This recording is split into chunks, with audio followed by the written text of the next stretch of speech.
Hi guys, it's Mr. Sean. Today I will be narrating one of my own stories from r/Chimera Miniatures, also cross-posted on r/RPG Horror Stories. This is the first part in a multi-part series about the first Dungeons & Dragons campaign I ever ran. Please note that part 1 will be the only part of this story that would be considered an RPG horror story. And to make sure your D&D campaign doesn't become a horror story, be sure to check out my many custom miniatures available on my eBay and Etsy page. Check the links in the description. Be sure to like, comment, and subscribe, as well as check out r/Chimera Miniatures on Reddit, where you can see projects I'm working on, as well as make suggestions for future projects, be they YouTube videos or miniatures. So without further ado, I present to you Ragtag Tales Part 1, The Spectator Menace. This is the story of the first campaign of Dungeons & Dragons I ever DM'd.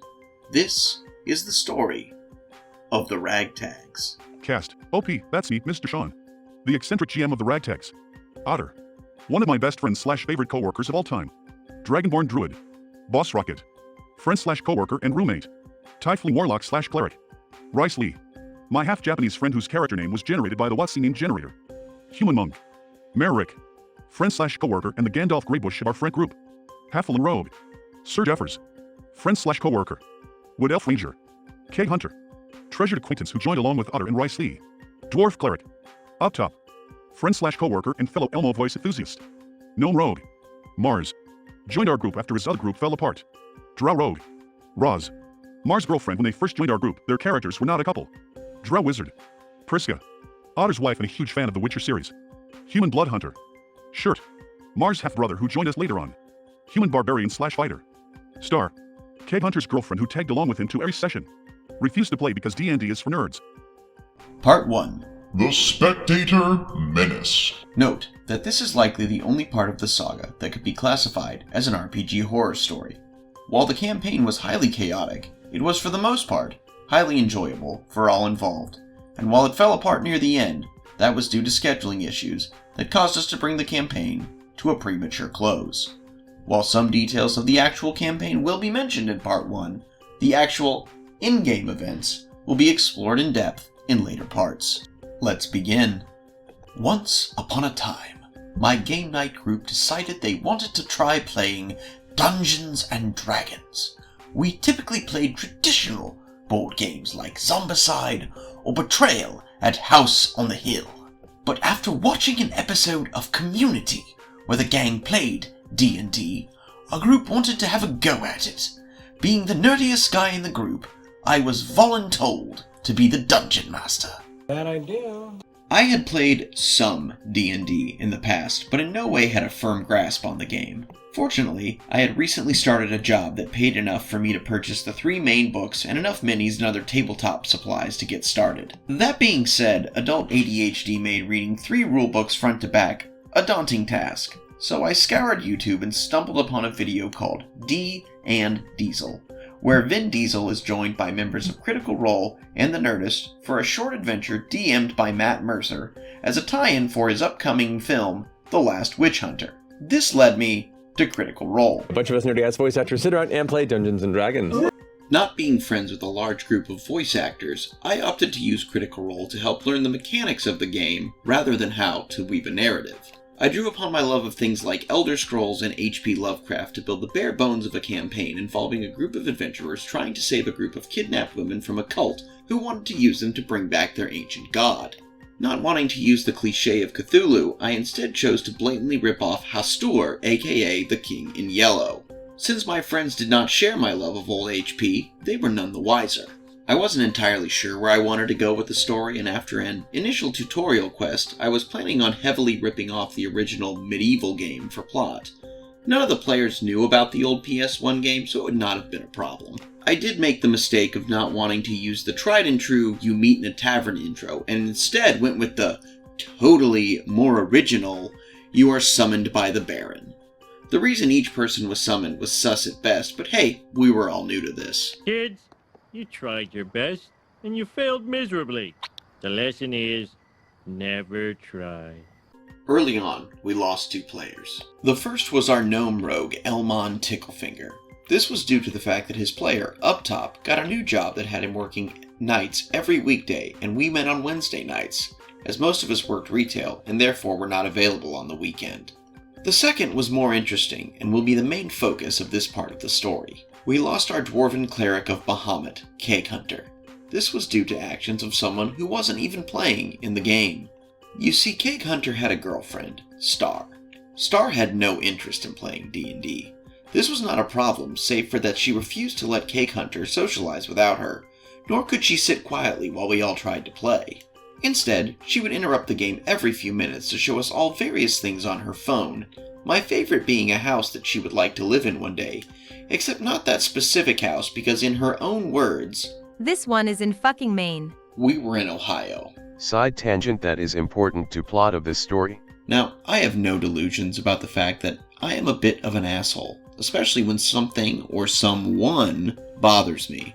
I often make the choice to be brutally honest in the most tactless way possible. I had never liked Star. We had first met at the reception of my friend Otter's wedding, when she inserted herself into a conversation I was a part of by exclaiming that everyone but her was an idiot. I have no idea what this statement had to do with anything, but as my father used to say, when it's everyone else, it's probably you. Were that not enough to make me dislike her, when the bride and groom wanted the entire wedding party to join them at a piano bar downtown after the reception, Star would not let Cake Hunter, who was serving with me as co-best man in this wedding party, to come along, as she was under 21 and couldn't tag along. They had driven separately, by the way. A few weeks after our initial meeting, I ended up on a day trip with Cake Hunter. At the time, I would often go toy hunting for various vintage toys and collectibles, and would send out an open invitation to the group to tag along. This was the first and last time I would hang out with Cake Hunter one-on-one, as I believe Star was in one of her brief stints of employment. She lost more jobs in 1 year than I've had in my entire life, and had to work that day. She came up in conversation as Cake Hunter mentioned that the summer camp where they had first met was nearby to where we were. Oh, and this one time, at band camp, I stuck a flute in my pussy. Showing exactly zero tact, I just straight up asked him, "Dude, are you like in love with her, or is this just like pussy until better pussy comes along?" He seemed unfazed by my question, but answered that he was serious about her, and we left it at that. Yes, I'm an ass, and you're about to judge me even more, but I'm about to go on a tangent to this tangent before I continue. So, in my late teens, early 20s, I had a group of friends that, like myself, had a very dark sense of humor. Somehow we entered into a bet known as the ice cream bet. Please note that no one actually considers this a real bet. In fact, were someone to actively try to win, we would consider them a complete monster. So what is the ice cream bet? I have a bad feeling about this. The ice cream bet states that the first person to be mentioned in someone's "I have decided to unalive myself" letter wins ice cream. And the quality of ice cream is dependent on to what level they blame you for their decision. Over the years, many people have been told about this and have joined the bet. Again, dark humor for the sake of dark humor. So what does this have to do with anything? Well, most of the people in my game night group joined over the years. Please note that no one dies in this story, just in case you were worried. Again, this is about dark humor, not actual awful things. So, due to Star's inability to shut the fuck up, I had to institute a no spectators policy in our D&D games. While spectating was fine on normal game nights, no one who was not playing was allowed to attend due to the distractions this brought. Star was never mentioned in my decision, but it was obvious it was aimed at her. As a result, she no longer allowed Cake Hunter to attend either. I had been hesitant to institute this rule until the rest of the players started complaining, including my sister, who only joined for one session while she was on winter break from school. I can handle someone annoying me, but when you start to ruin everyone else's fun, that's when I stop tolerating you. So I still saw Cake Hunter and Star on normal game nights, but neither were at D&D anymore. So a while later, our friend Sir Jeffers decided to leave behind a life of retail in favor of helping defend our God-given American freedoms in the US Army by working construction in Germany. Due to the fact that he would be spending the next few months in basic training, followed by the next several years overseas, we decided to throw him a going-away game night party at Otter's house. Goodbye, Sir Jefford. I will always love you.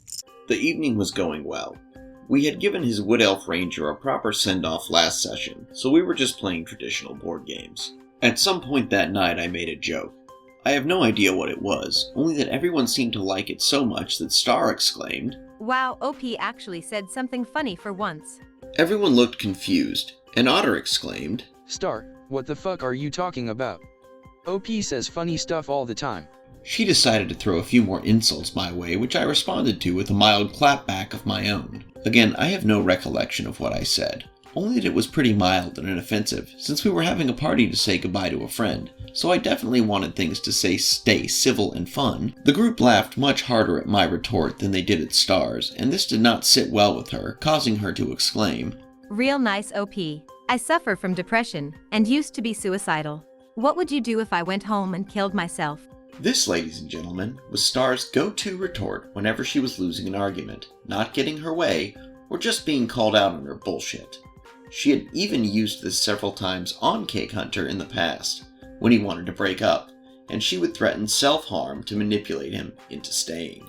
Knowing all of this, and being furious that she would use that tactic, I merely stated matter-of-factly, well, then everyone here would owe me some ice cream. The whole group erupted into laughter. Side note, apparently after I had left for the night, Otter, who was very drunk by this point, said to Star, Star, it's okay that no one here likes you, as long as you make my friend Cake Hunter happy, that's all I care about. I wish I could have seen the look on her face. And that was pretty much it. I've had very little interaction with Cake Hunter or Star over the years, but Otter tells me they are now married and deeply unhappy. Thanks for listening to this tabletop adjacent horror story. Join me next time to hear about the actual campaign. And guys, that's going to be our video for tonight. Thank you for joining me for part 1 of Ragtag Tales. Please remember to smash that like button, leave a comment, and subscribe so that you can see the rest of these stories. For a convenient list of links to all my pages, please go to allmylinks.com/yourhost, Mr. Sean. Once again, I'm Mr. Sean, and thank you for listening to Chimera Miniatures' official YouTube channel. I hope you alpha great day and an even beta tomorrow.